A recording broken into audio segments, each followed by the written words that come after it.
Hotel workers of Reddit, what is the worst thing you have found in a room after a guest stay? Story 1. A syringe under a mattress after I felt a prick on the end of my finger. I was tucking in a sheet under the bed, and there were actually 2 uncovered insulin needles under there. I got rushed to hospital. Hepatitis shots and a tetanus shot, 2 different HIV prevention medication for a month, monthly blood tests for about a year. I'm fine, and it barely stuck me in truth, but I was already afraid of needles and disease. I still feel traumatized. I was not going to post at all, but I've always wondered if there was anything else I should have done. The doctors assured me that they were more precautious than necessary. Story 2. Worked at an upscale ski resort. One family let their toilet training kid pee behind the toilet and under the sink throughout their whole visit, then put our white towels on top of it to help clean up the mess. Whole place smelled like a freaking rhino enclosure. Ruined the towels.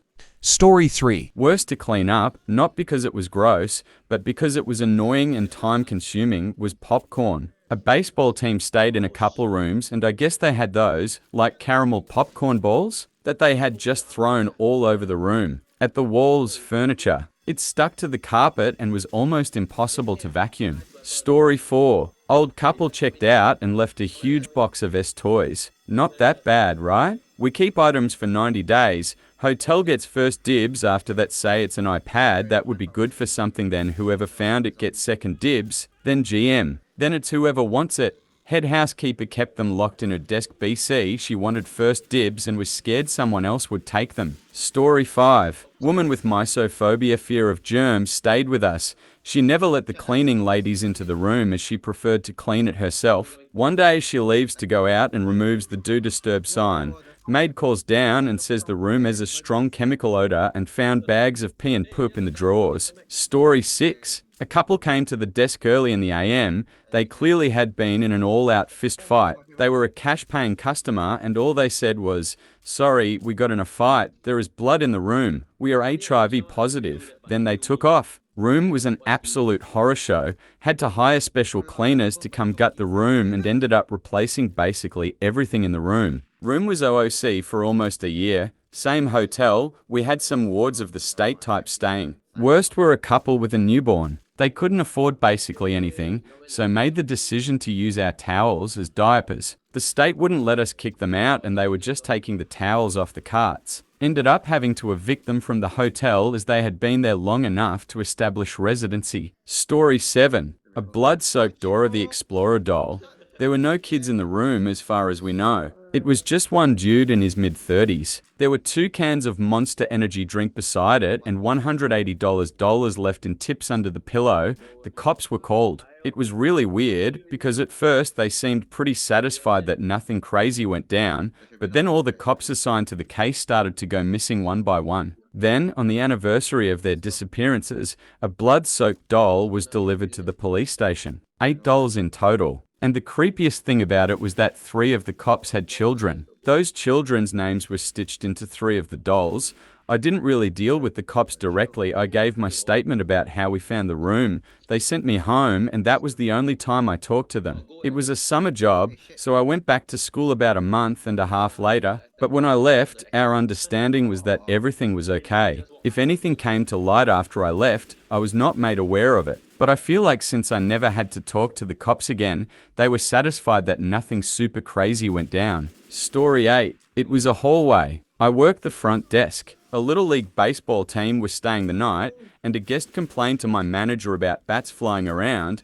My manager assumed the baseball team was just being rowdy and headed up to tell them to calm down. Turns out it wasn't baseball bats, just a normal OL flying bat hanging out in the hallway. Story 9. A friend used to clean hotel rooms as a side job. Once he found a shit on the nightstand with a slice of cheese on top. Another time, he went into a room to clean and this woman was lying on the bed naked. He apologized and started to leave. She offered him 50 euros to spit on her while she did it. He spat on her. Story 10. I worked at a hotel a few years ago, front desk. I checked out a nice couple in the morning. They were very friendly, said they enjoyed their stay. Then housekeeping got to their room. The poor woman looked shell-shocked. I got to go through the room with a camera and my supervisor to document the state of the room. 2 large, black, double-headed dildos, lots of Ziploc baggies with powdery residue, syringes some used, some still with caps on them, including 2 in the toilet, and more travel-sized bottles of baby oil than I could count. We also found what appeared to be feces and blood smeared all over the bedding and walls and a small digital camera. Police were called, descriptions of them taken, and all their information they had used to check in. I quit soon after, so I don't know if they ever found them or pressed charges. Story 11. Pizza. And not just like leftovers. An entire pizza. And not a single slice of it in the box. The first red flag we found was the slice of pizza smeared all over on the TV. Then we saw 2 slices side by side, like they had worn them for slippers and dragged their feet across the floor. 1 slice in the dresser, 1 in the nightstand, 1 in the sheets, and 1 in the bathroom sink. We cleaned the room as normal and put all the pizza in the box. The whole time I'm wondering why someone would do this. Was the pizza not good? Was 1 slice enough and you had to buy the whole thing? I'm doing the final checks in the room and it still smells like pizza. I flick the lamp on and look for the final slice. I finally find it, shadowed in the lampshade. This individual had smeared the last slice on the inside of the lampshade. That was the final piece of the puzzle or pizzazzuli.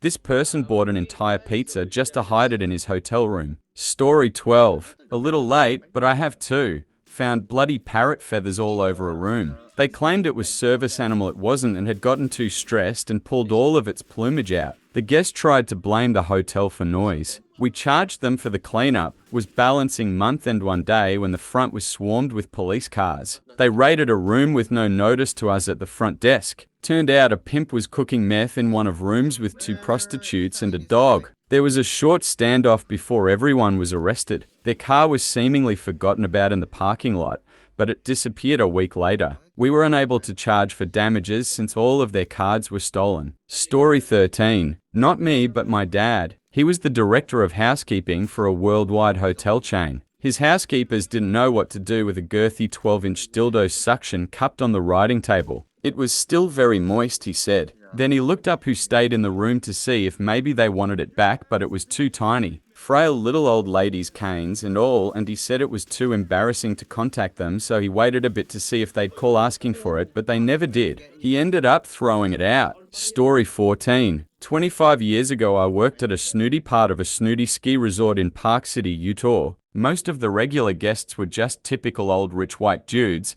but during Sundance season though, the celebrities come out. There is a certain musician, entertaining us for decades now, who has a disgusting hobby, or did in the early 90s at least.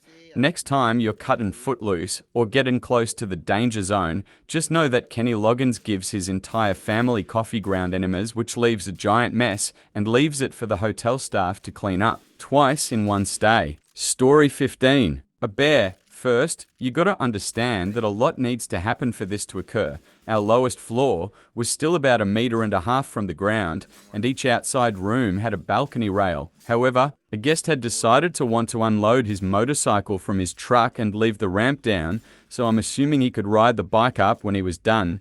The guest that was staying in the room had room service, decided to leave the food uncovered and the balcony doors open, and later went to the hotel pool or spa to relax. Upon returning, they had gone to us at reception and said that there was a bear in the room. Puzzled, we quietly approached the room and slowly opened the door. Lo and behold, there was a bear eating room service and making a mess of my afternoon. We called Parks Canada to deal with it. Guest was not charged a cleaning fee. Story 16. It was a family retreat or kids' birthday party. The adults were getting shit-faced while the kids were in the presidential suite raising hell. They had decided to have a fully stocked ice cream bar and allowed the kids to do what they wanted with it. M&Ms crushed into the carpet, chocolate footprints on the walls, whipped cream F everywhere. Fruit punch spilled on the bed. In total, we had to charge them about $7,000 in damages, which they took to court because they thought the cleanup would be included. That's why we did it at a hotel. They also smashed glass all over our dog hiking trail, which I had to clean up. Story 17. One of my favorite hotel stories, not a room, but the pool. It's late evening, and a woman comes angrily into our lobby from the pool with 3 children and says, "You guys need to do something about what's going on out there," and gestures to the pool area. I look at her inquisitively and she just says, Go look, you'll see. I walk outside and it's pretty immediately clear the couple in the hot tub are discreetly having s. I approach just enough to get their attention and say, "Hi guys, I know everyone's here to have a good time tonight, but we got a complaint about some hot and heavy activity in the hot tub. They're clearly intoxicated, but apologize and say it will stop." A few minutes later, the phone rings. It's the woman who complained before calling from her room, which faces the pool. They're still at it. You need to do something. Children are staying in this hotel. I go back outside and sure enough, now that the spectators are gone, they're doing it the hot tub. I go back out, tell them to get out. They start giving me the story. It's their anniversary. They're very sorry. We won't have any more problems with them, etc., etc. I foolishly let them stay in the hot tub. 10 minutes later, phone rings. Seriously, same lady. I look out the window, they're both totally naked. "I'm sorry, ma'am, I've warned them. I'm calling the police." Police arrive and head out to the pool. The officer handles it like a pro. He's very nice, lets them know that it's inappropriate, but he doesn't want to ruin what's clearly a fun weekend for them both, but they need to go to their room and not come out for the rest of the night. They are to stay in their room until tomorrow morning. No excuses. The couple thanks him for his understanding and promises they'll behave and stay in their room. The officer and I wind up chatting and laughing about it all, and he asks if he can grab a cup of coffee in our lobby while he fills out his report. Of course he can. He's sitting in the lobby, I'm back to work, and I hear him say, "Oh, you've got to be kidding me." I'm shocked at the broken quietness as I see him jump up and exit the lobby, right to the hot tub, where the same couple is back in the hot tub making out. I can only assume they took the stairs at the end of the hall out to the parking lot and around to the pool, arrested them both. They came back Monday afternoon. They were arrested on Friday night to collect their property. Story 18. Empty boxes of fried chicken and the bones laying all over the floor between beds, white powder on the dresser and a lamp thrown through the glass door dividing two rooms of a suite once, dirty diapers and birthday cake smashed into the walls. People get really shitty when you have to kick them out for trying to have a party. I think the only one that tops that was a guest's corpse. Full disclosure, I wasn't the one who found that. The guy downed a fifth of wild turkey and a bottle of pills. Never found out why. For those with dark humor though, we googled him afterwards and found out he owned a funeral home. My manager asked me why he would bother to do it in the hotel considering that I was the one who found out about that, and my first response was, "You never mix your business with pleasure." Story 19. 3 guys in one room left all of their windows open and lights on overnight in the summer.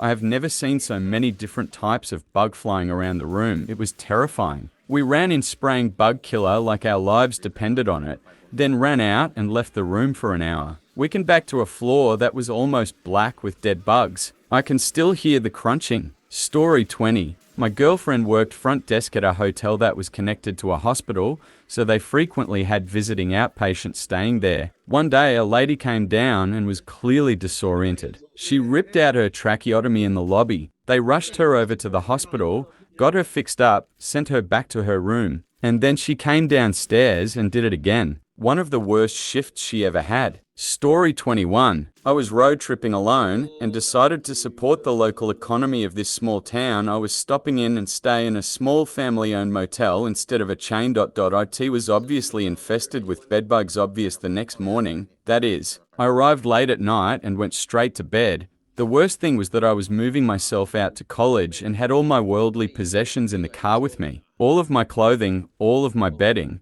the few pieces of furniture I was bringing. Fortunately, isolating everything that had been in that room in trash bags and buying bedbug spray immediately prevented it from infesting everything I owned. But all the time I spent anticipating the worst got me hugely stressed out.